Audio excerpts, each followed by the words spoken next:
d'une génération à l'autre, d'une génération à l'autre.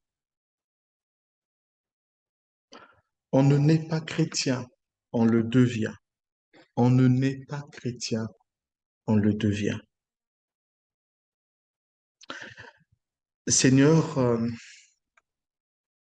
alors que je m'apprête à partager cette méditation à ton peuple, je te prie afin que ton esprit puisse me conduire. Je suis imparfait alors que toi tu es parfait. Seigneur, tu vois que dans cette méditation, il y a de ta parole, ma réflexion. Permet que ton peuple ici présent ne retienne que ce qui vient de toi. Que ton esprit puisse tout filtrer afin que ton peuple, dans son cœur, ne retient que ce qui vient de toi. Amen. On ne naît pas chrétien, on le devient. On ne naît pas chrétien, on le devient. Cette citation est de Tertullien. Tertullien est l'un des théologiens de l'époque des pères de l'Église. C'est suite à sa conversion vers 193 de notre ère qu'il dira, on ne naît pas chrétien, on le devient. Pour la petite histoire, il faut savoir que Tertullien, de son vrai nom Quintus Quintus, donc, j'ai un souci. Ouais, c'est bon.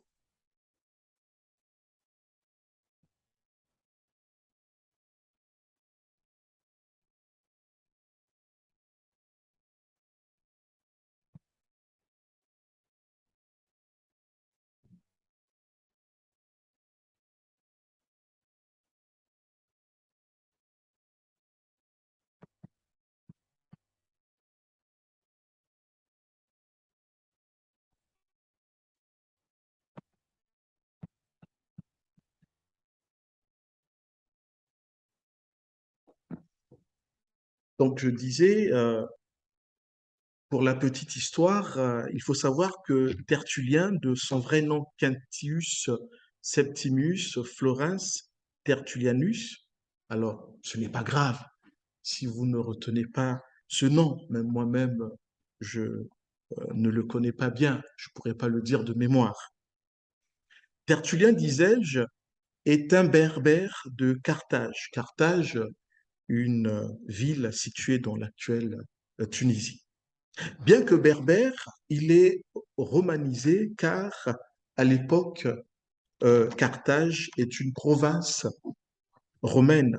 Par ailleurs, son père est un centurion dans une légion de l'armée romaine. Alors, nous allons nous arrêter là pour ce qui concerne Tertullien parce que Tertullien ne fait pas l'objet de notre méditation. Mais ce qui m'intéressait ici, c'est sa citation, on ne naît pas chrétien, on le devient. Je vous invite à lire avec moi dans la seconde lettre de Paul à Timothée au chapitre 3, au chapitre 2 plutôt, Timothée, euh, ok, excuse-moi, 2 Timothée chapitre 1, les versets 3 à 5. 2 Timothée chapitre 1, les versets 3 à 5, et je lirai dans la version du Semeur. Je suis reconnaissant envers Dieu que je sers avec une conscience pure, à l'exemple de mes ancêtres. Lorsque continuellement, nuit et jour, je fais mention de toi dans mes prières.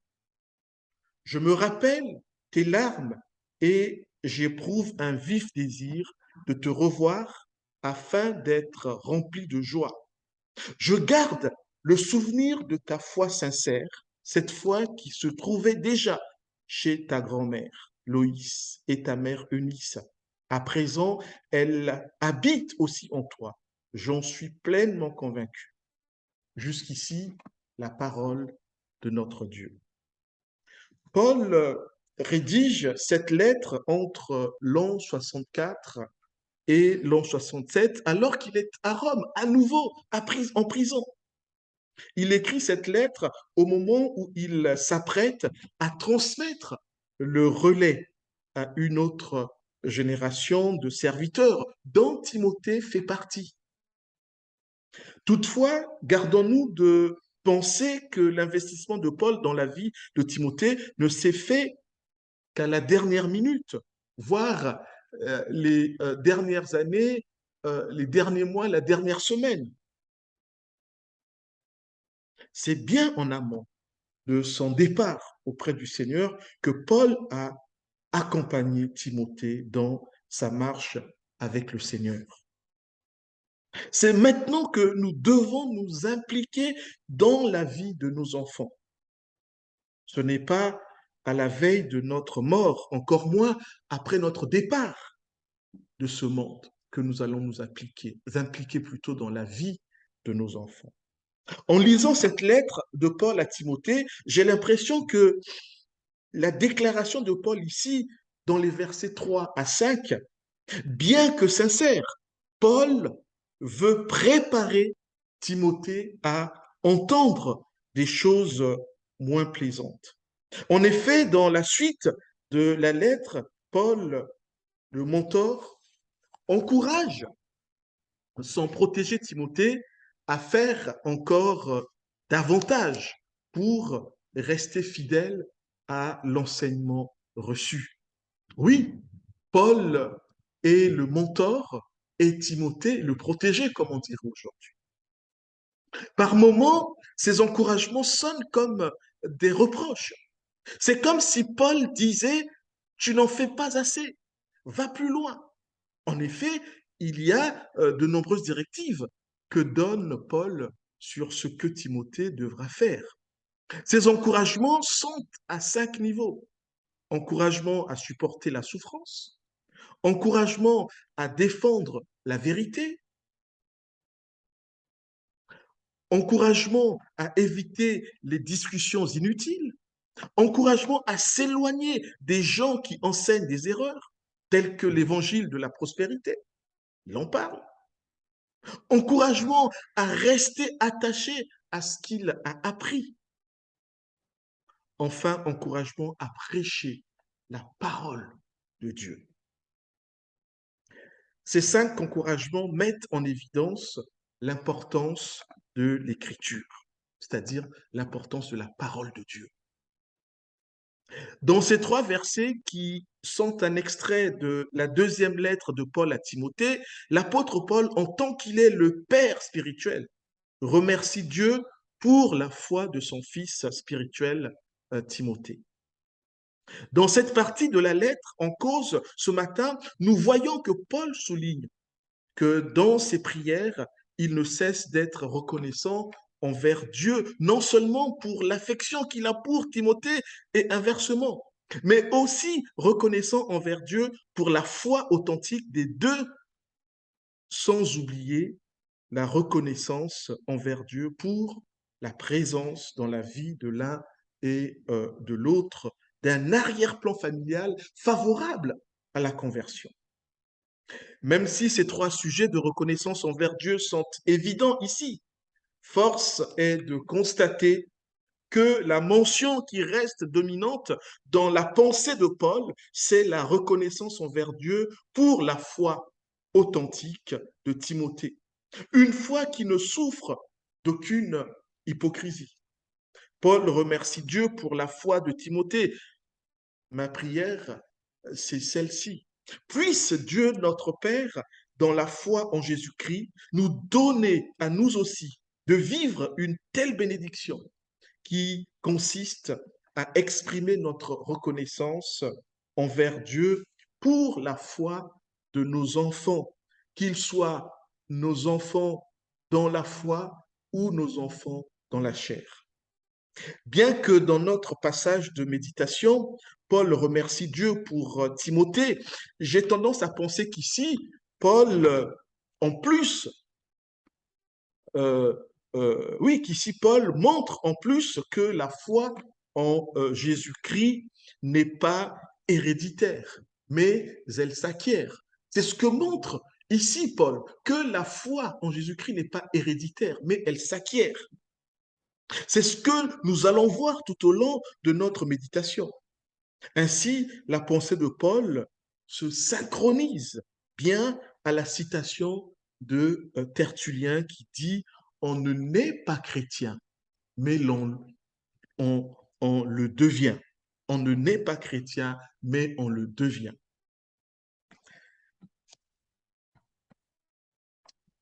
Pédagogie,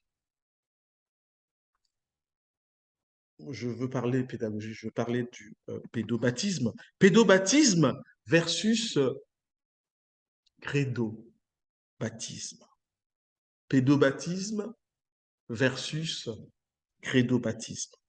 En théologie, une certaine école prône le pédobaptisme, c'est-à-dire le baptême des enfants, voire des nourrissons, des bébés, pendant qu'une autre soutient le credo-baptisme, c'est-à-dire le baptême des adultes ou des jeunes gens qui ont fait au préalable une profession de foi avant leur baptême.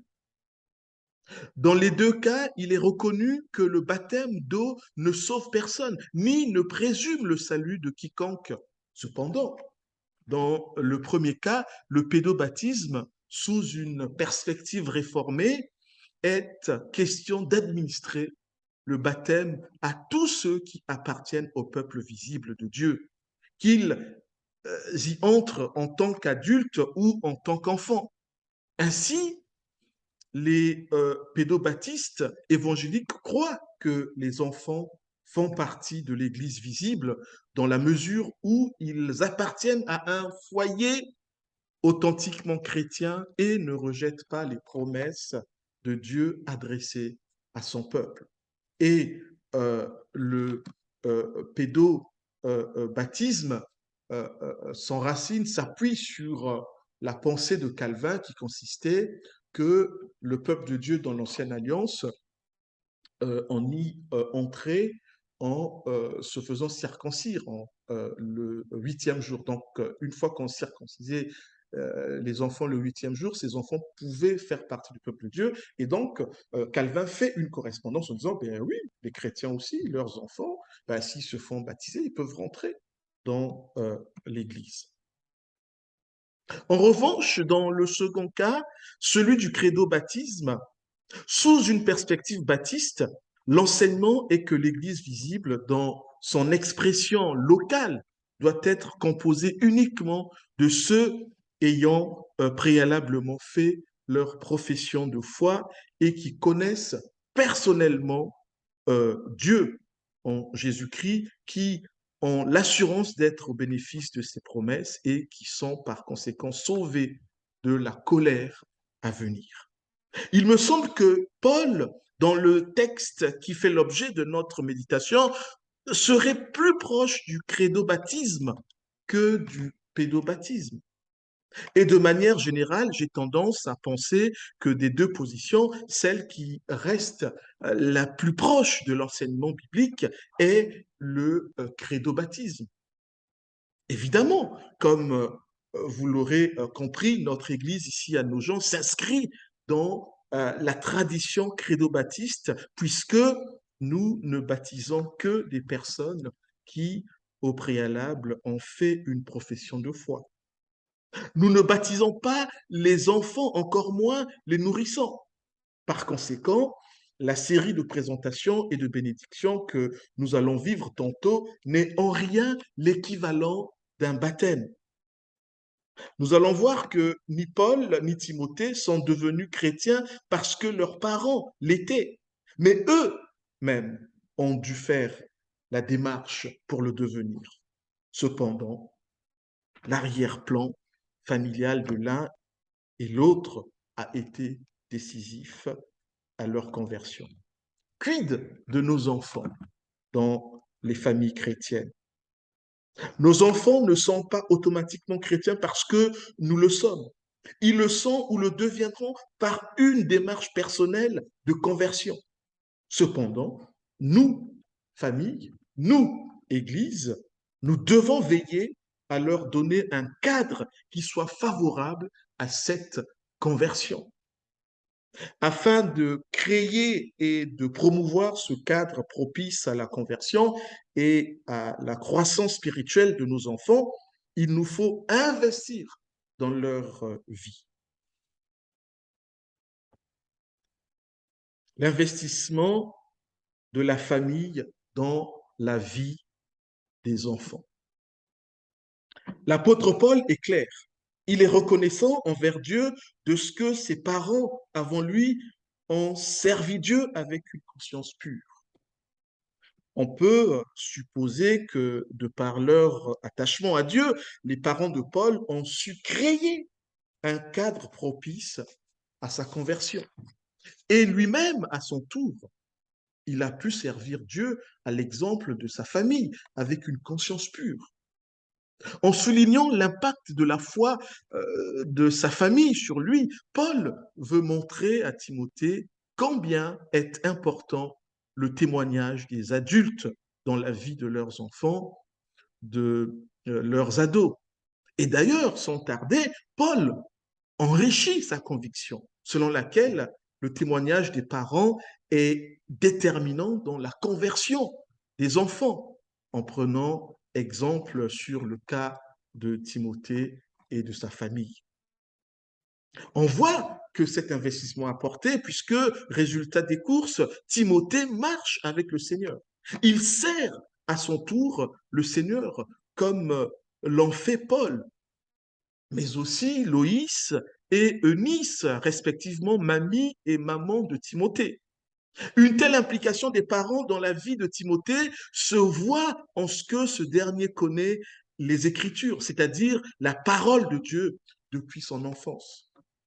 Il est recommandé de s'investir très tôt dans la vie de l'enfant, afin qu'il poursuive sa course, qu'il vole de ses propres ailes en étant fidèle jusqu'à la fin, car certains ont abandonné en cours de route, tel Démas, comme nous pouvons le voir dans cette lettre. Nous n'avons pas lu toute la lettre, nous n'avons lu qu'un extrait, mais l'apôtre Paul en parle dans cette lettre. Pour le bien de Timothée, sa grand-mère et sa mère se sont investies dans sa vie. Les familles biologiques aussi doivent s'investir dans la vie de leurs enfants. Nous pouvons prier que nos enfants viennent au Seigneur. Dans sa souveraineté, Dieu pourra le permettre. Il pourra nous exaucer. Mais ce que Dieu veut en plus, c'est que nous soyons des modèles afin qu'au temps voulu par lui, il touche les cœurs de nos enfants. Ce n'est pas pour rien que l'apôtre Pierre enseigne sur la nécessité d'avoir une bonne conduite au milieu de ceux qui ne connaissent pas encore le Seigneur. Et certains de nos enfants sont encore de ce nombre qui ne croient pas encore en Jésus-Christ. Donc, il faut cet investissement de la famille. Être un modèle pour ces enfants ne signifie pas que nous, parents, sommes déjà parfaits. Personne ne l'est. Nous le serons tous au retour de notre Seigneur. Pour l'instant, nous sommes tous autant pécheurs les uns que les autres, tous dans la même barque, pécheurs repentis, pour certains et graciés. Croyez-moi, nos enfants savent bien que nous sommes encore pécheurs. Aussi, il n'est point besoin de vouloir leur prouver le contraire.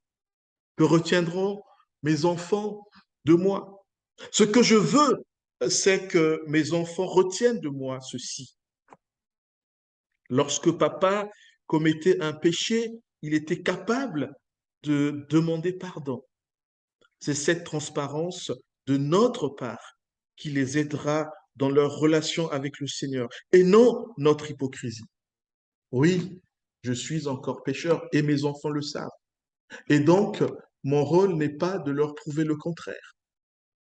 Combien de fois n'ai-je pas péché lorsque je conduis, lorsque un usager de la route fait une incivilité.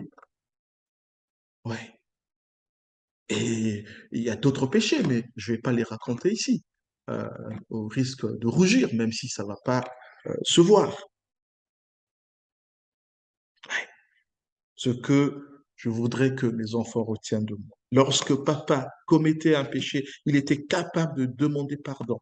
C'est cette transparence de notre part qui les aidera dans leur relation avec le Seigneur et non notre hypocrisie.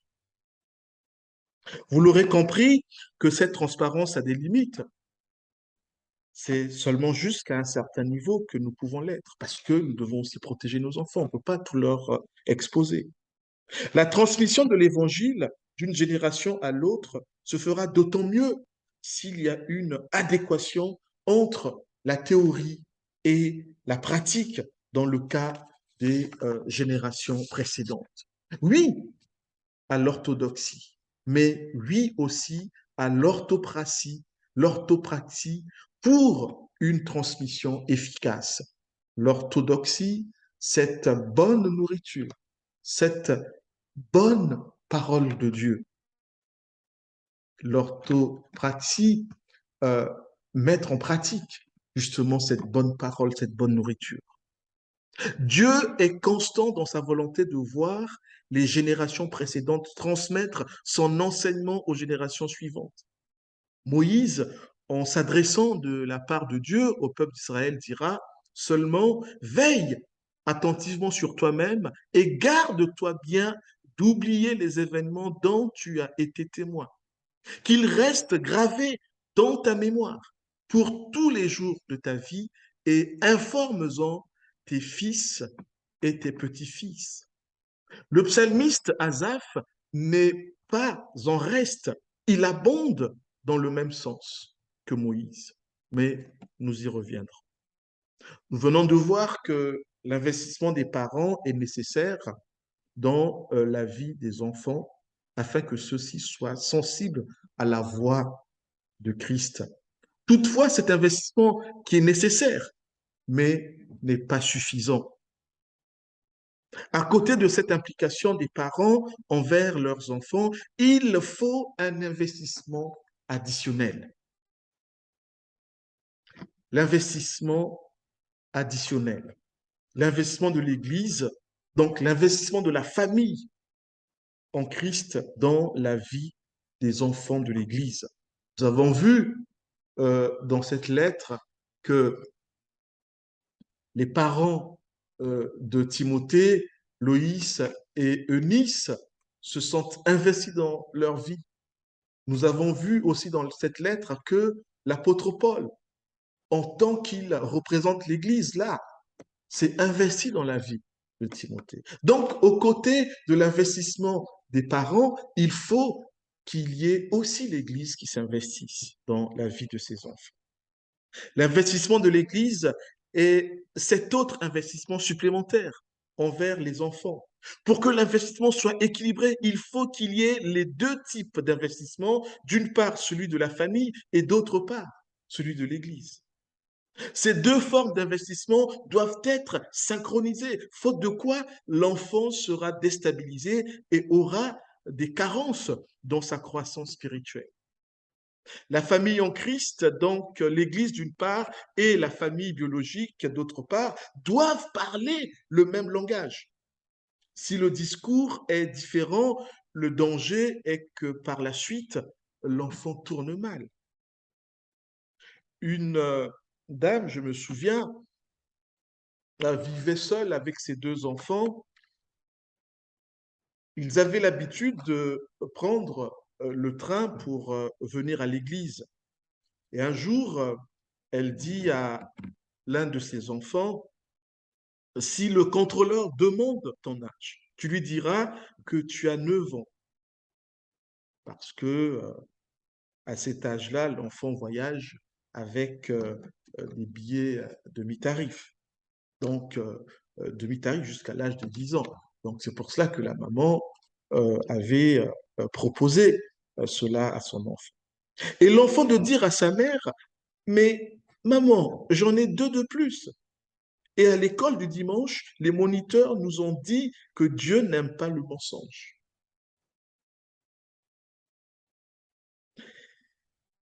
À cette réponse, la maman eut pour seule réaction de chipper.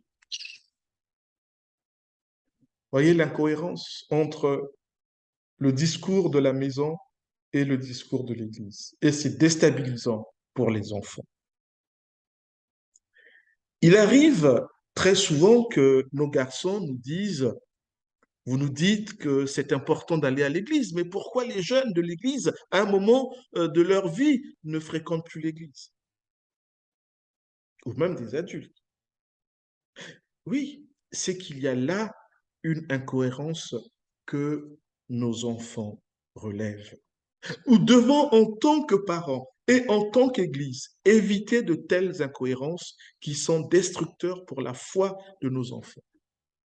Soyons pertinents de façon à ce que notre attitude soit en adéquation avec notre profession de foi qui, je l'espère, repose sur la parole de Dieu.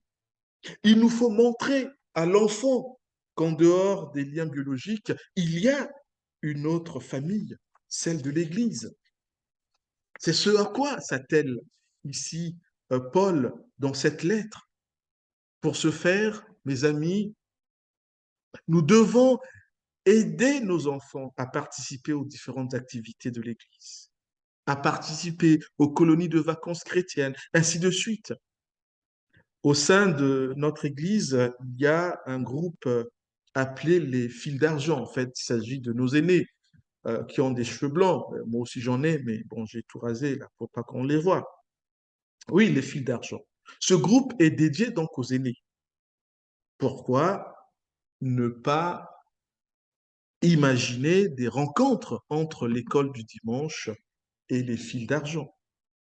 Plusieurs enfants dans notre Église ont leurs grands-parents éloignés géographiquement. Ça serait bien qu'ils trouvent dans les aînés de l'Église des grands-parents, non pas de substitution, mais d'adoption, des grands-parents d'adoption. Et en parlant d'adoption, je me souviens, alors que l'un de nos garçons avait 4 ans, j'allais avec lui rendre visite à nos aînés dans des EHPAD. Un jour, mon garçon me dit, Papa, si vous êtes gentil avec nous maintenant, si maman et toi, vous êtes gentils avec nous, lorsque vous serez vieux, on vous placera dans une maison de retraite proche de chez nous. Mais si vous n'êtes pas gentil, on vous placera loin de nous. Au moins, ça a le mérite d'être clair et je sais à quoi m'en tenir. De la même manière que dans cette lettre, on voit que les sentiments de Paul envers Timothée ne souffrent d'aucune ambiguïté. De même, en tant qu'Église, nous devons avoir de bons sentiments envers les enfants de l'Église. Timothée occupe une place particulière dans le cœur de Paul. Que cela soit également vrai pour nos enfants, dans nos cœurs, en tant que nous formons l'Église. Que l'Église tende à aimer les enfants de l'affection que leur porte Jésus-Christ. Tout au long de cette lettre, on voit combien Paul, pour le bien de son enfant spirituel, Timothée, eh ben, il s'est investi dans sa vie. Nous aussi, en tant que nous sommes Église, investissons-nous dans la vie des enfants de l'Église. S'investir, c'est aussi être un exemple, un modèle. Le mentor doit aussi être transparent que possible. Toutes les erreurs ne doivent pas être masquées. Reconnaissons-les pour les réparer.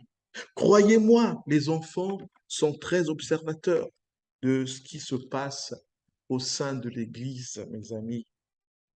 S'investir, c'est aussi montrer aux enfants ce qui importe dans la vie. La crainte de Dieu, l'amour, la famille, le respect, j'en passe, et des meilleurs.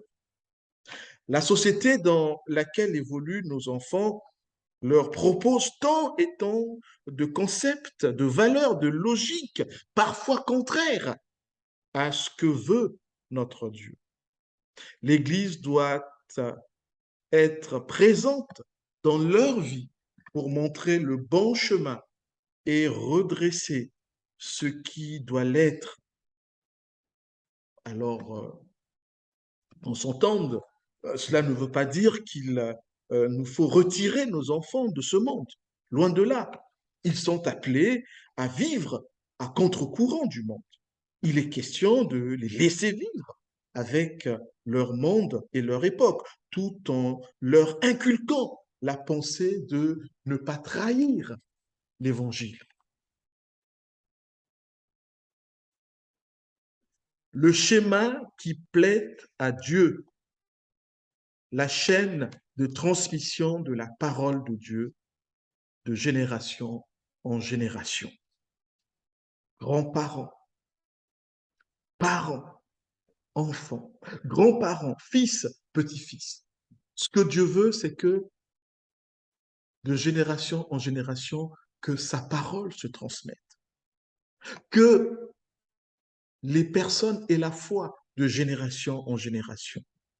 Ce schéma repose sur le principe de la continuité spirituelle.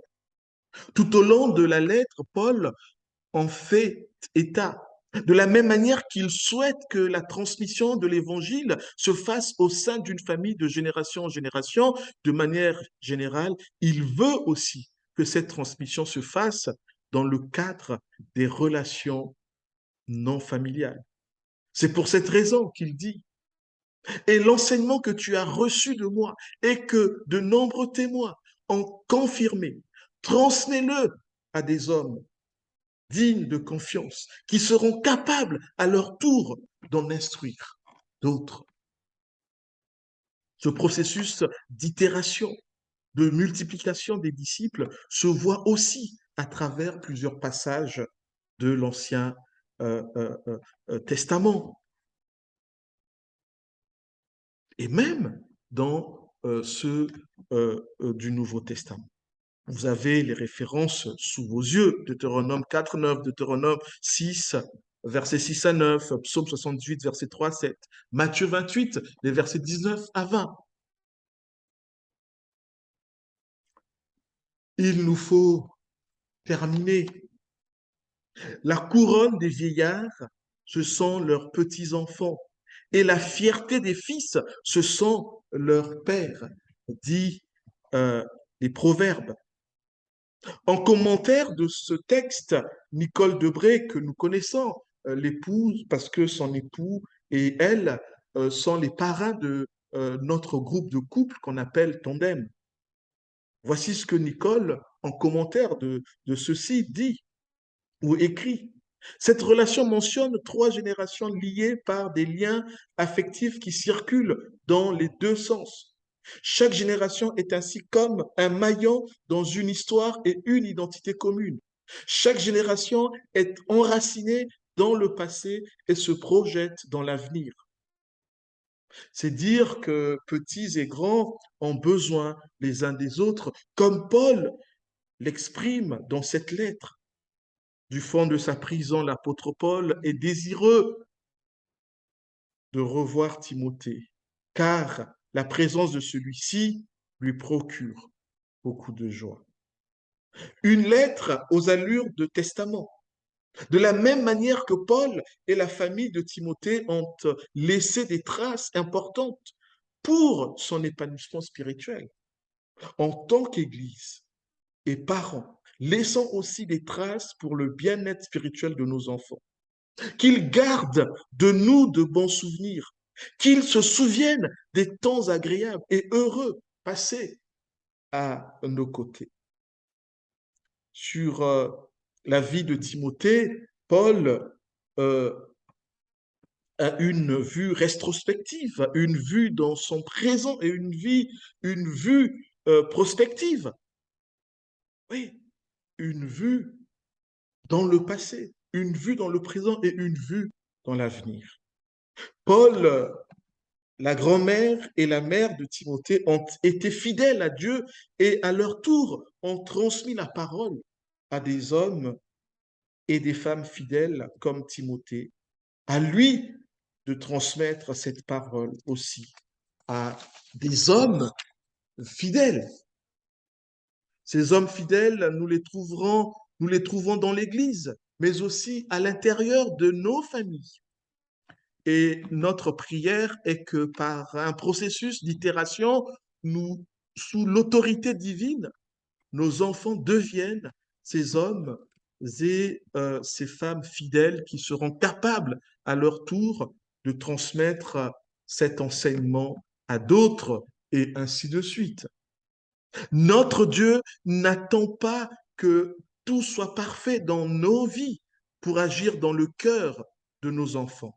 Tenez, le père de Timothée n'était pas probablement chrétien. Pour autant, cela n'a pas empêché que Timothée le devienne. Un encouragement, me semble-t-il, pour tous ceux et toutes celles dont les conjoints ne sont pas encore en Christ.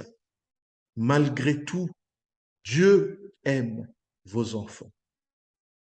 Préparons nos enfants à devenir pour Dieu ces vases d'or et d'argent, et non des vases en bois ou en argile, qu'ils deviennent de plus en plus forts, aimants et réfléchis, force, amour et sagesse, et non cet autre triptyque, amour, gloire et beauté.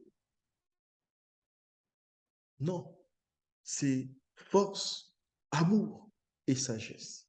Amen.